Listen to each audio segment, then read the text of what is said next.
So here's the big idea. As we understand how we are created, we will understand ourselves better.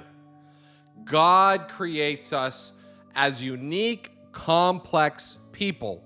We are created in three distinct but interwoven parts: our body, our physical body, our soul, and our spirit. Listen to how 1 Thessalonians chapter 5, verse 23 describes it.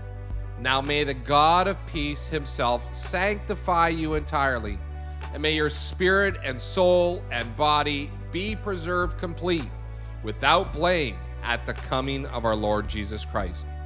Let's start by talking a little bit about our body. Our body is the physical part of us that connects with this physical world. It helps us to connect with our environment and other people around us. It's made up of our physical senses of taste, touch, sight, hearing, and smell. It receives information from our physical world and manifests what our soul decides to do with that information in particular. Our soul is made up of our mind, our heart, and our emotions. So our mind, our heart, the center of intention and emotions, that part of us that's a reflection of our history as people. It influences our body, and it's connected to our spirit. Our mind receives and analyzes what comes from our bodies through the physical world. It stores memories of past experiences and perceptions. It influences our body's actions, and its conclusions and preferred activities are based on the focus of our heart, our intention. The heart is the center of intention in our being. It's influencing everything we do all the time. Its motives are formed by the voice that it listens to and it trusts, both inside itself and outside our body, other people. Both the mind and the spirit control our heart. On one side, we have our physical world connected to our mind. And on the other side, we have our spirit controlled by the spirit world. And our heart decides what it's going to listen to. It's the will of who we are.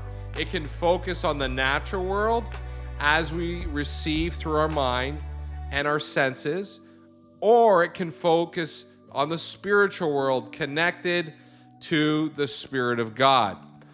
The emotions in our life and in our soul are the product of fulfilled and unfulfilled expectations based on our beliefs, on what we experience, and based on what we think ought to be.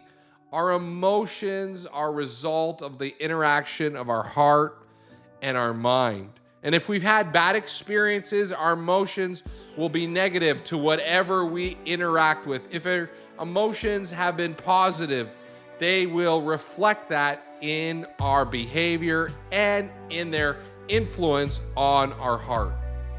Our spirit is the part of us that holds God's spirit, that connects with God's spirit. And through this connection, God's nature can affect our soul and body. I want you to see this as a picture. The physical world is connected to the physical senses that we have. That then speaks to our mind. On the other side, our spirit is connected to the spiritual world. And if we're connected to God, then God's spirit begins to shape who we are. And in the center is our heart, the center of our intentions. And in our heart, that is also affected by our emotions. We decide based on our interactions with the Spirit of God and our interactions with the physical world and also our past experiences. That's why all of us interacts with all of us. One part affects the other. Our spirit affects our body. Our soul affects our spirit. Our spirit affects our soul. Our body, our soul, and our spirit affect each other. So why are we here? What is our purpose as human beings?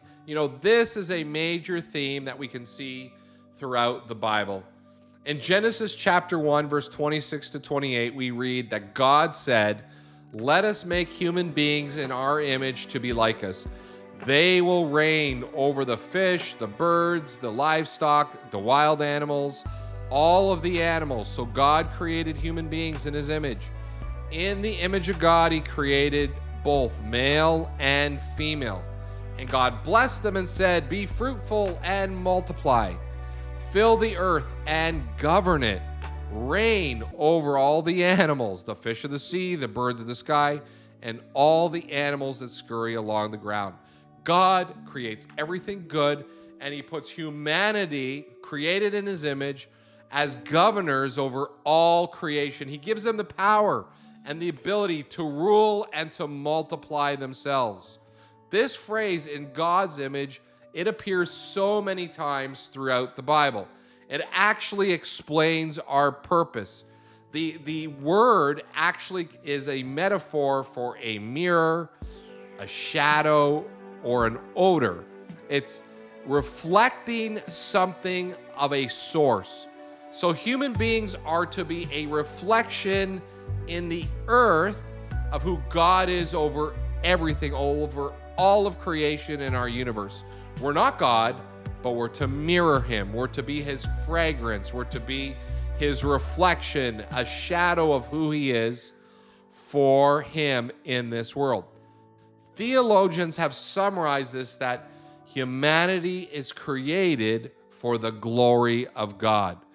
And that is our purpose. And as we declared earlier, our purpose can only be fulfilled as we walk in right relationship with God.